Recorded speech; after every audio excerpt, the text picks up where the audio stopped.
Listen to me. If there was a wise man who would ever think of this, they would say in order to be superior to the man, you've got to be the man. For I am the man himself.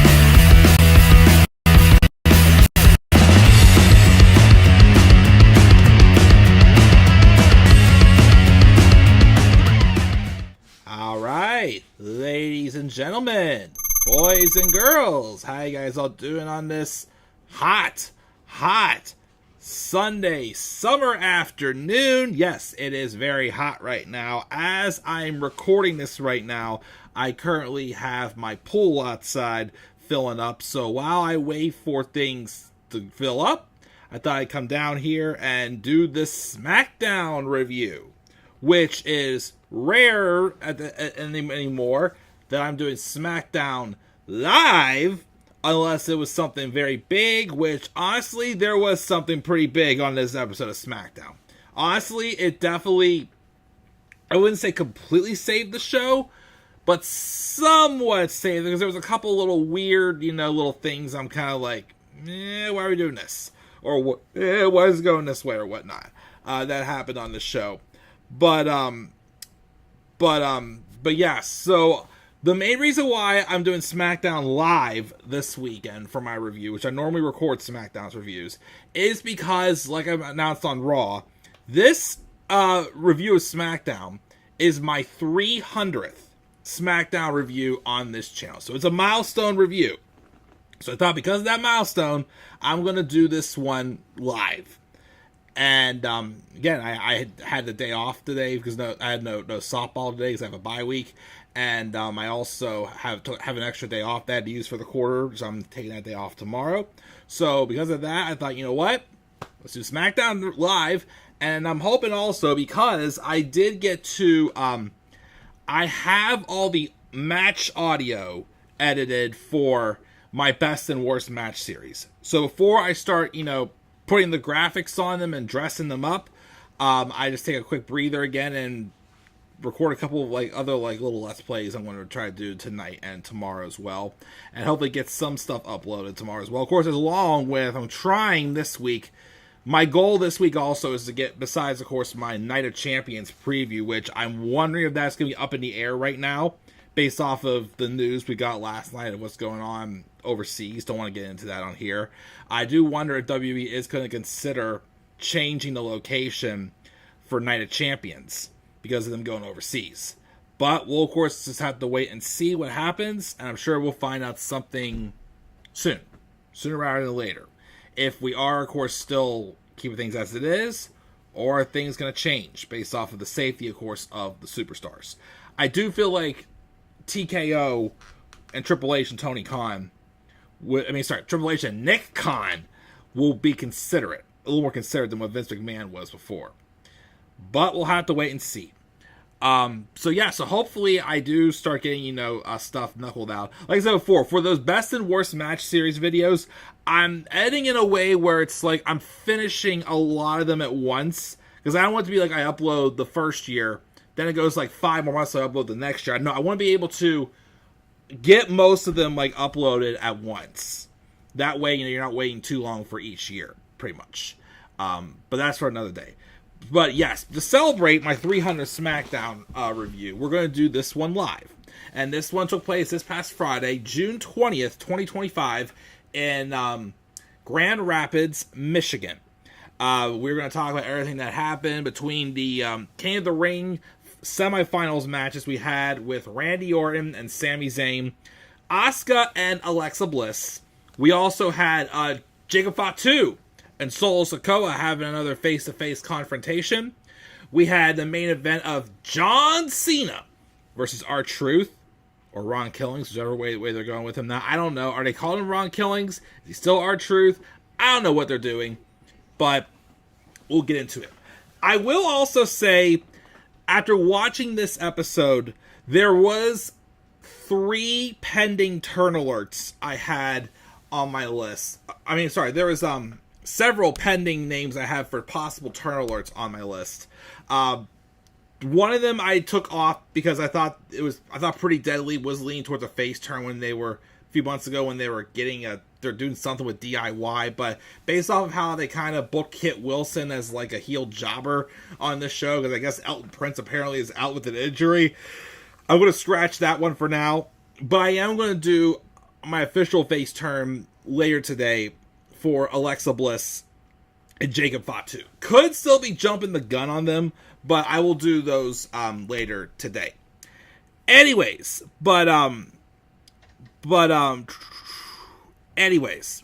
so we're gonna roll in and talk about this episode of SmackDown. Like I said, there were some ups, there were some downs. Some things I'm just kind of like, I'm not sure what we're doing here with this. Nothing like horrible, but just a couple questionable decisions, I thought. But of course, the thing that obviously made this show was that ending segment. The John Cena pipe bomb on CM Punk. We're going to talk about it in just a moment. But first, let's check our live chat. Like I said, I'm going to keep this going smoothly because, like I said, I am kind of keeping an eye on my pool right now is filling up upstairs. And then I got to start pouring the chemicals and get the pump turned on. But, of course, with it being super hot today, I'm doing so much at once, then taking a break and doing so much later. Although I did get a couple things hung up around the house today. My son got baptized yesterday. So there was a couple little gifts we got that I was hanging up around the house as well, too. So, anyways, let's check our live chat before I ramble on any more than I already am. And we got Tyler in the live chat. What's up, Tyler? Saying, hey, Mike, why call it Night of Champions when the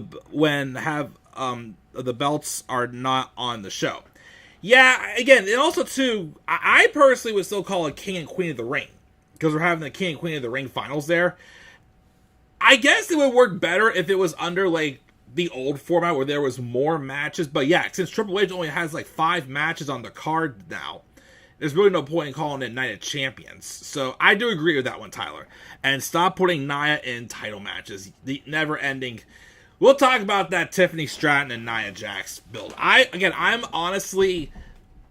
done with them fighting, but I'm not gonna lie, I am kind of interested in that last woman standing match next week. I'm not gonna lie. We got Rob. Let's do this. Rob says, hello, Michael. You may not recognize my new channel, but to introduce myself, once upon a time, in a land far, far away, there lived a little girl named Ruby Riot, no double T. Robbie One Kenobi. You got a new channel, Robbie. I see you have a Joe Hendry profile there right now. So new channel, Robbie? Well, either way, thank you for joining me as well, Robbie. I always love having you in my live chat. By the way, I posted on my Instagram the other night that, so I do get occasionally I get my heavy cravings of certain foods. A couple months ago, for a while, it was apple pie. Now, recently, with a segment on Raw with Roxanne Perez, trying to bribe Dominic Mysterio with chicken nuggets, has got me craving chicken nuggets. We made sure, of course, I did grab some McDonald's the other night. I got a 10-piece chicken McNugget. Well, today, of course, when my wife and I went shopping at Aldi's, we made sure to grab me a big bag of chicken nuggets. So, yeah, hopefully that will solve that craving with the chicken nuggets. But I posted about it in my Instagram page the other day. See here. Let me see here. Randy should not be in this tournament. We'll talk about Randy in a second, but I do have my thoughts on that, on him advancing into the finals. And then Robbie says, Mikey! Yeah, I created a new work account so I can join the live chats whenever I'm working. Slick as slick can be, Robbie. You're a genius, Robbie, as always, and that's why we like you.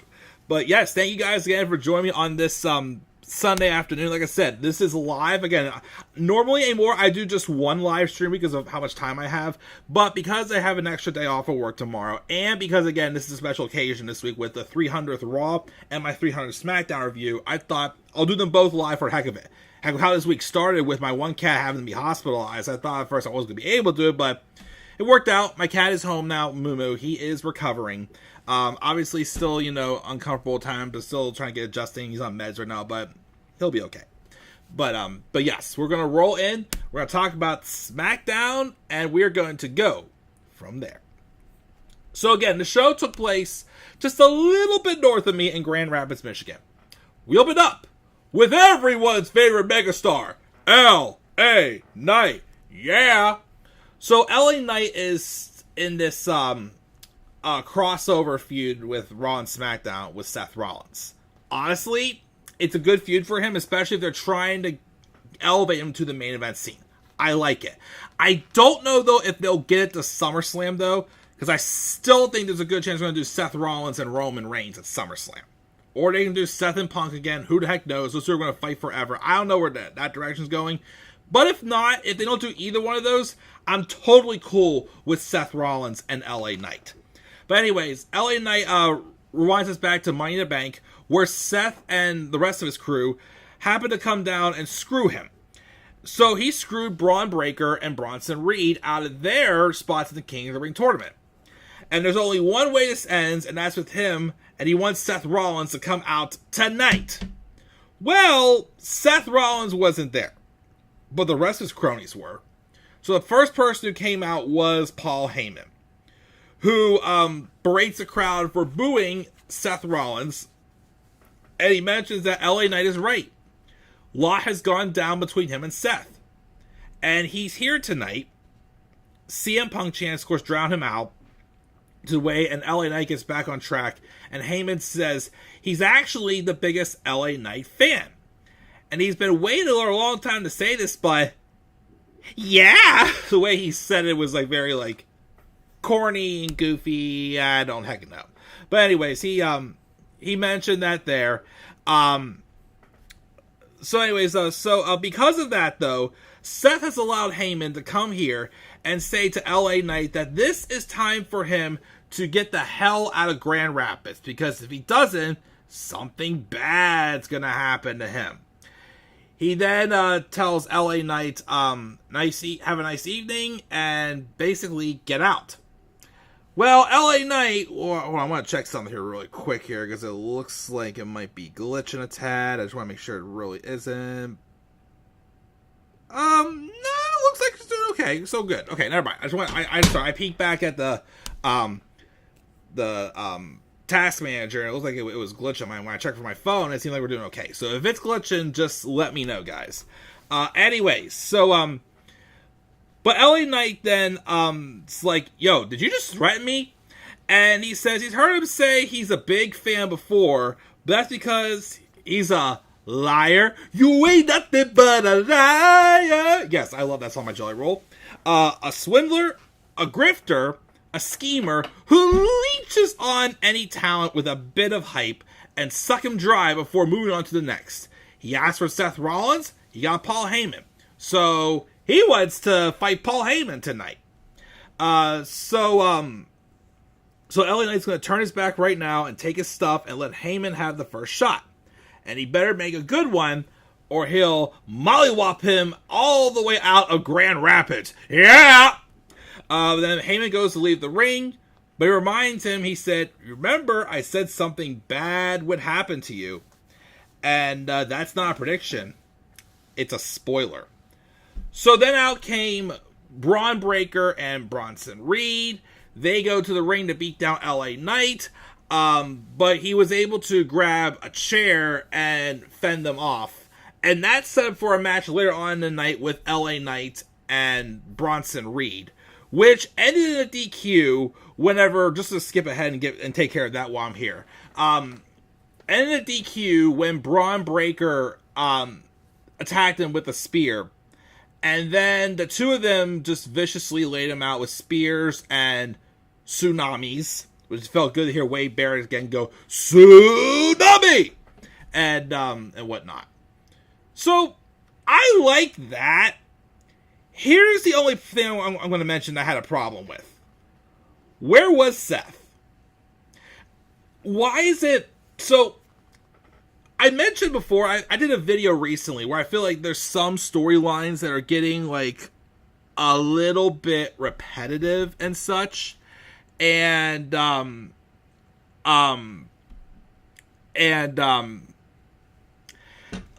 thing that does starting to bother me is these superstars like Seth Rollins, who were once baby faces, complaining about people not being there, but now he's doing the same thing. Can we kind of, like, back off on that a little bit? Because it bothered me. Like, I like the beatdown. Don't get me wrong. I like the beatdown, selling the story with Braun Breaker and Bronson and how dangerous it can be. I like that. Seth should have been involved, in my opinion. Just saying. I think Seth should have been involved with this. But, you know, it made Braun and Bronson look dominating for the most part. So they got that accomplished. But Seth not being there, it's like, how many more of these guys are we going to have that story where it's like, oh, they're great, and, you know, well, they're great, or it's like, they complain people not being here, but then eventually when they turn heel, they become those people too. So that was a nitpick that bugged me there. But anyways, we have that. But I am looking forward to when they do have Seth and Knight. I'm thinking that's probably going to be a Saturday night's main event match. Probably. Just saying. Who knows? Anyways, we then had the first of the two semifinals matches for King and Queen of the Ring. The first one was Alexa Bliss and Asuka for the women. The other two matches are going to be on Monday on Raw, which will be Jade Cargill and Roxanne Perez. And then we're also going to have Cody Rhodes versus Jey Uso on Monday as well. But Alexa Bliss versus Asuka, match wasn't bad. I remember personally, even though this was during the time where champions were losing clean, I think their best match, even though, of course, that's saying a lot, because, like, Alexa Bliss has always been known to be a valet and not much of an in-ring wrestler. Yeah, I'm not going to lie, her in-ring ability has definitely been pretty sharp since she came back. But, I thought this was definitely a good match. I still think, if I could think of one of their better matches, though, it was on an episode of Raw in 2018, right before the Royal Rumble, when it was a non-title match, and it was right before the first Women's Rumble, and Asuka was the obvious favorite to win it. But we all figured she would probably go after Charlotte instead of Alexa. I think that was the first year where they allowed you to cross brands in the Rumble, instead of just like, oh, if you win the Rumble, you have to fight the world champion on your show. I think this is the first time when they allowed cross-branding to happen with that. But it was still a good match. Asuka, though, does get the victory clean. And she wins with the Empress attack. Empress Impact. I'm still waiting again on her turn alert. I think she's definitely a face. But outside of the tournament, there could maybe be something more long-term for her. So we'll see if Asuka remains face, or if she's like being de facto face. She was a heel before she went away. But of course, Rest of Damage Control just turned heel randomly while she was gone. But, you know, whatever. So we have that one. Backstage, we have B-Fab, Mia Yim, and Jade Cargill chilling. Mia Yim and B-Fab are saying how they want to get the women's tag titles. They've been saying that for weeks. I don't know quite where the direction's going with them now, though, because of the Liv Morgan injury. I've still heard rumors that Roxanne is going to fill in for Liv and continue on that storyline. And last I heard, I'm hearing mixed things about Liv. I'm hearing she could be out for a year. I'm hearing 6 months. I'm hearing 3 months. However long it is, I don't know. But she has had a history, though, of shoulder injury. So hopefully that doesn't make her shoulder very, like, wobbly. I should say wobbly, but like, you know, like, weak. But anyways, Jade Cargill, though, is being interviewed and asked, she says Roxanne Perez has potential, but she's still going to prove herself.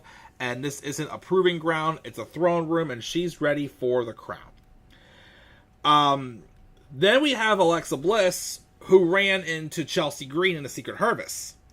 And they bicker about Queen of the Ring, and Charlotte Flair comes out of nowhere and says she's going to get a match against Chelsea Green and tap her out tonight. Chelsea yells something about calling a bank holiday and storms off. And then Charlotte and Alexa are just there, and Alexa's like, yo, I don't need your help. And Charlotte goes, I wasn't trying to help you, and just walks away.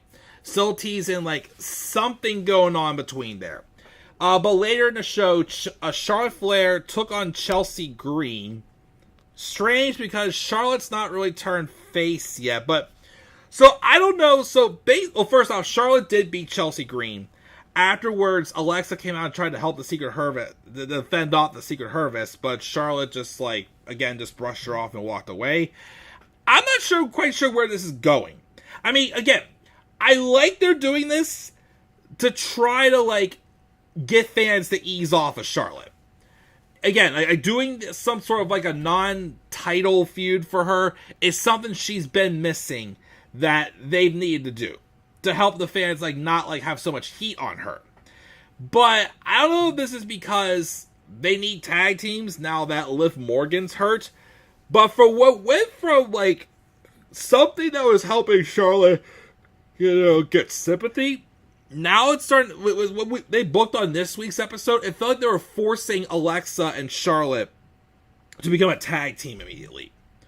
Which may have been the direction all along, but now I feel like on this week's episode, it felt like they made it a little too obvious and telegraphed it a little bit, if that's the right term to use. I feel like they kind of, like, telegraphed that this is the long-term plan for it. I still would have, like, probably done something a little bit more.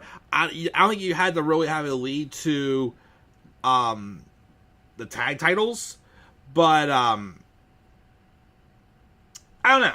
It was just a weird booking decision. Like I said, I like that it's helping Charlotte, but I'm not sure how I feel about, like, them, like jumping, like it felt like they skipped ahead a few weeks based off of how this episode was. But yeah, so there's all that stuff that happened on the show. So we got that, and then so then we were supposed to get Aleister Black versus Kit Wilson. So I was set to make the turn alert for Aleister Black as he seemingly returned back as a babyface since he came back. But now I'm not 100% sure yet, again, because he was supposed to fight Kit Wilson, which they announced that Elton Prince is out due to injury right now. So that's why Pretty Deadly has been on TV for a while. But during Aleister Black's entrance, R-Truth comes out and beats down poor Kit Wilson. And he gets on the microphone and demands for John Cena to get here because he's driving. And then Aleister Black just kind of stares down like, you kind of interrupted me. But they came out, they pulled him off of Kit, and they left. But at the commercial, though, he's backstage and says he wants John Cena right now. And he's told, you gotta be patient. You're in the main event, so just be patient. But then Aleister Black rolls up. And he's just like, why are you getting involved in my matches? And he says, it's nothing personal. It's nothing to do with you. And then Damian Priest, who has a history with R-Truth, of course, when R-Truth was claiming to be in Judgment Day, he also tells tells Aleister that Truth is going through a lot, and he'll talk to him. And then he leaves, and Aleister's like, okay, Ron. As he walks away, Truth goes, Black.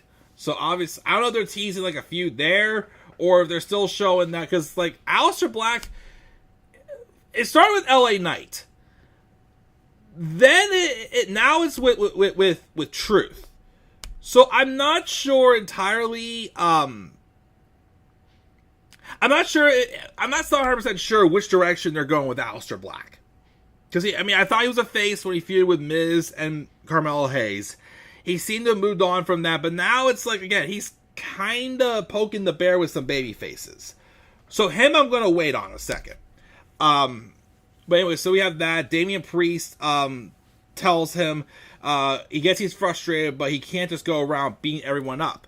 he used to do that as well, and R-Truth would show up for him and make him smile and diffuse that energy.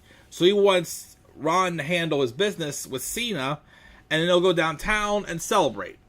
And Truth's like, okay, good point, DP. So then we have Cody Rhodes coming out. But before he can speak, out came his opponent this coming Monday on Raw, and his good buddy, main event Jey Uso. 4 letters, 1 word, yeet! So he comes out, and he says, we got a lot of yeet business before finally Cody Rhodes tosses Jey a mic, and Jey says Cody doesn't have to say anything because they've been in the trenches together, and they've both been to the mountaintop. But on Monday, there's only room for one, and it's nothing personal, just business. But Monday, after they go to war, please believe it's going to be 4 letters, 1 word, yeet! So then they go to shake hands. You think Cody's about to respond to that. But then out comes Sami Zayn. So Sami Zayn comes out. He's getting ready for his semifinal match with Randy Orton. And he says, it's great to share the ring with 2 of his great friends and 2 of the best in the business. And he'd be lying to say he wasn't aware that all 3 of them would be in the ring tonight. However, though, only one of these 3 has never won a world title. And he's proud of both Jey and Cody for finishing their stories, but now it's his turn to do it. Which, before I get to, because then out came Randy, but the only thing that's bothered me a little bit is that why is Jey kind of like just moving on from his loss and going, no big deal, I'll get it back. You know, like, that's another nitpick I had about this show. It's not that it's not as bad as when Kofi kind of like just brushed off him losing to Brock Lesnar. But I don't know. I wish. I know I don't like that they took the belt off Jey, especially if the reason why was because to give Goldberg's retirement match for the title, which was a horrible idea to do. If it was for that, I probably would. I mean, I don't know. I just feel like, okay, now that you burned the bridge and did it, why aren't you like kind of like give him like a character developing moment? Now he's just like, okay, I'll just fight the King of the Ring tournament and get that spot back. Like that's a little flat. I'm not gonna lie. But anyways, so that's a little dick pic there. Randy Orton though came out and he tells Cody, as I said before, I'm not gonna be afraid to cross any line to get his hands on John Cena, even if it has to go through him. He then tells Jey that he respects the hell out of him and their families go way back. But if he's in his way, there's going to be 3 letters and 1 move. Not 4 letters, 1 word, yeet. It's going to be RKO. And he speaks not just for himself, but for Cody and Jey, and everyone in the world, that someday Sami Zayn will win the world title. But unfortunately, it's not going to be SummerSlam. Because now he's going to be receiving an RKO. So then they do the match with Sami Zayn and Randy Orton. I feel like it's been a while since we've seen these 2 fight each other. I feel like the last time one-on-one they fought each other was in 2017, shortly after Sami turned heel. I feel like that's the last time they fought one-on-one. But it was a good match. The only thing is, though, is Randy Orton won. And it seems pretty obvious, because my obvious prediction for tomorrow is that Cody's going to beat Jey. I don't see Jey beating Cody. I mean, it'd be interesting if Jey did beat Cody, and we get Jey versus Randy, because there's kind of a little bit of unfinished business there. Even though Randy's forgiven Jey for being a part of taking him out for the for his injury, I'm not going to lie and say there could still be some beef there. So that'd be interesting to explore. Cody and Randy is a match I still think needs to happen. But in the finals for a King of the Ring tournament, I'm not feeling it. I don't think it works. Because now it's obvious they're going to have 2 SmackDown stars win. because there's going to be 2 SmackDown stars fighting in the finals if Jade doesn't pull off the upset. And because I still think Jade Cargill, I think she's still winning the Queen of the Ring. Unless they give it to Roxanne. But I still think it's going to be Jade. And we're going to do Tiffany versus Jade at SummerSlam. Especially if they're going to still continue to keep Naomi like in the loop with all this.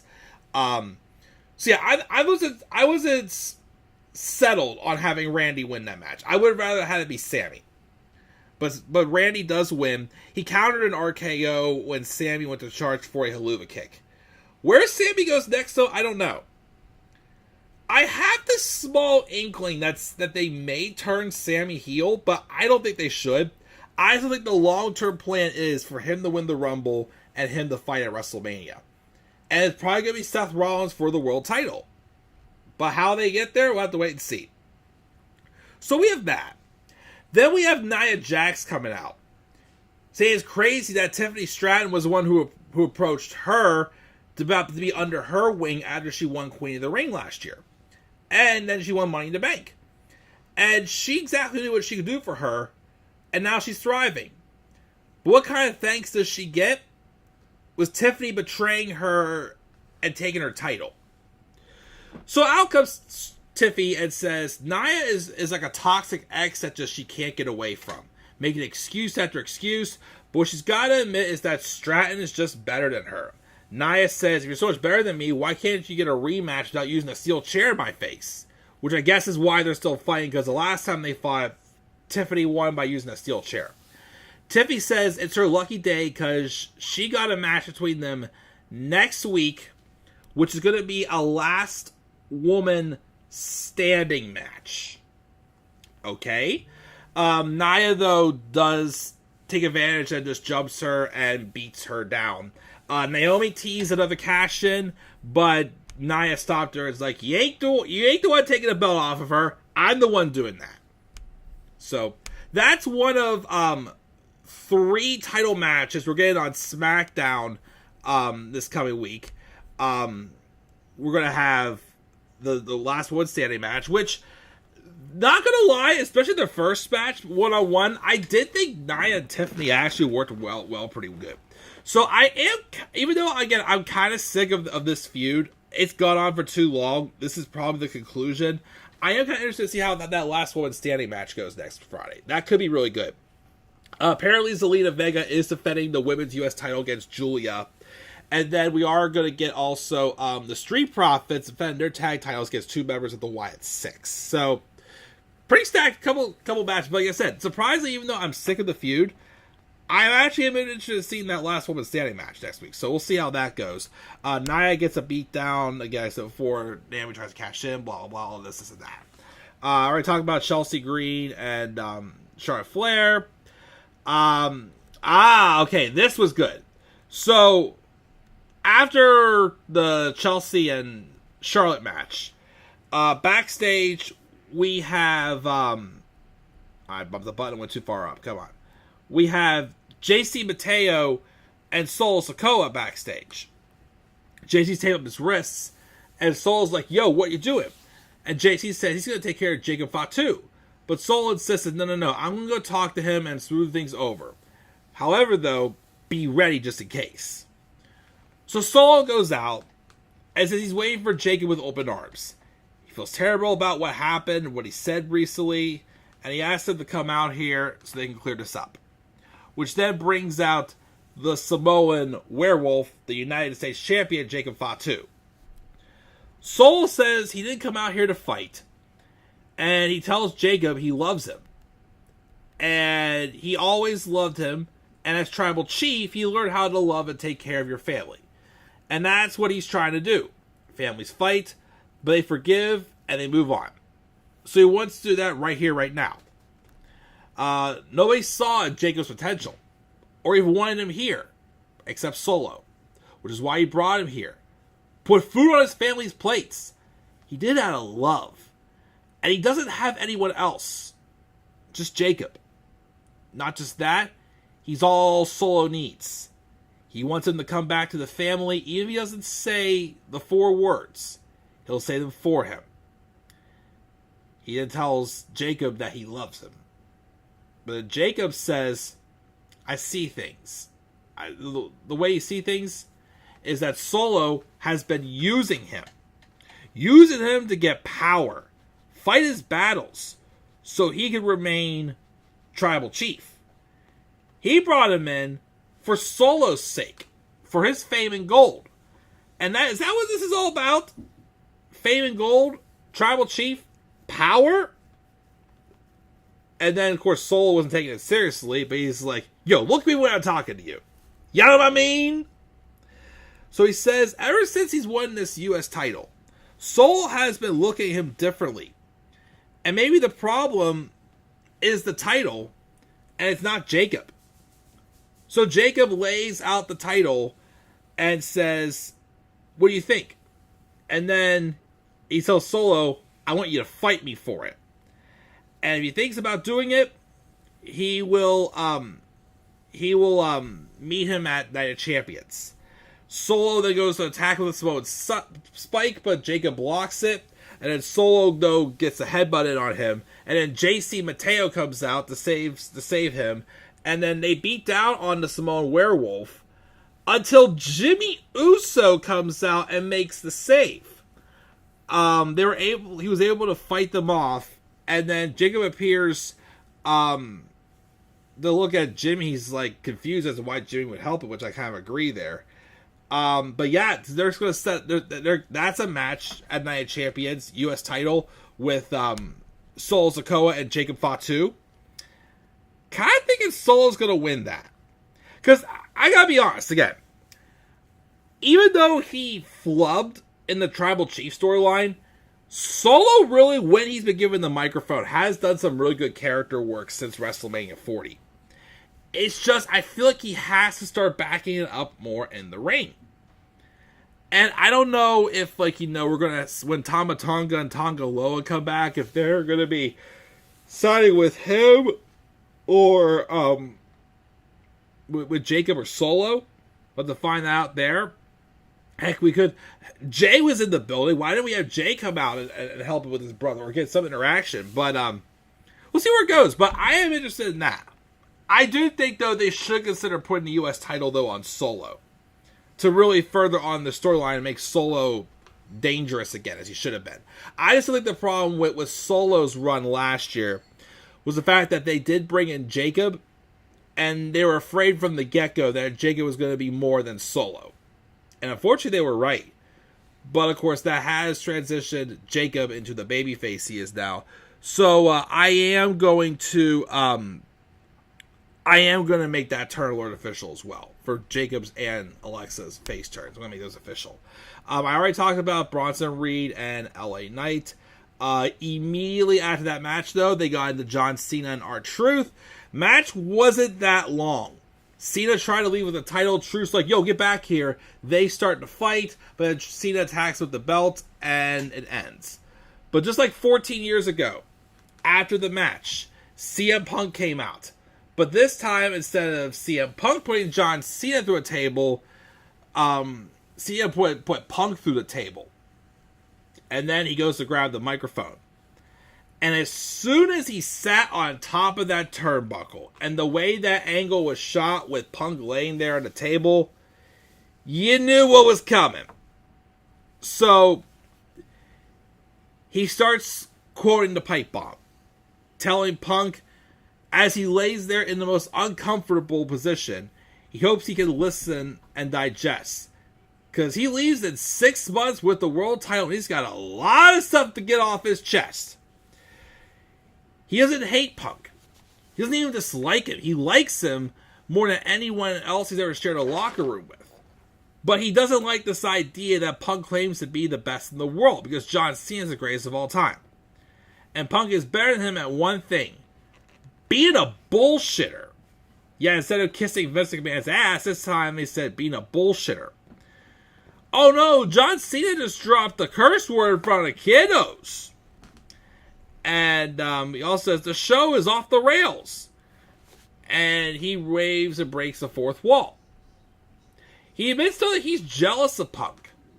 And he has convinced people of this myth, and they can chant for him and sing for him, but they don't believe a thing he says because he changes his values as much as Cena changes t-shirts.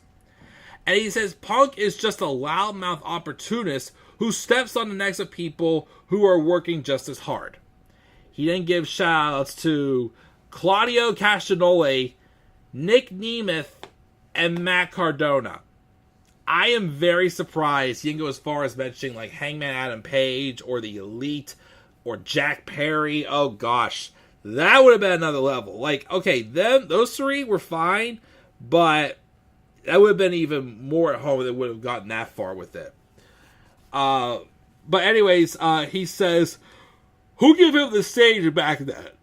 Ever since he's repeated the same 5 words of promo doom, promo potato salad, he's no longer the voice of the voiceless. He's a millionaire despite himself. He ain't a punk. He's a capitalist. And he's not anti-TKO. Punk is Mr. TKO. His tweets are strong, and his actions are weak.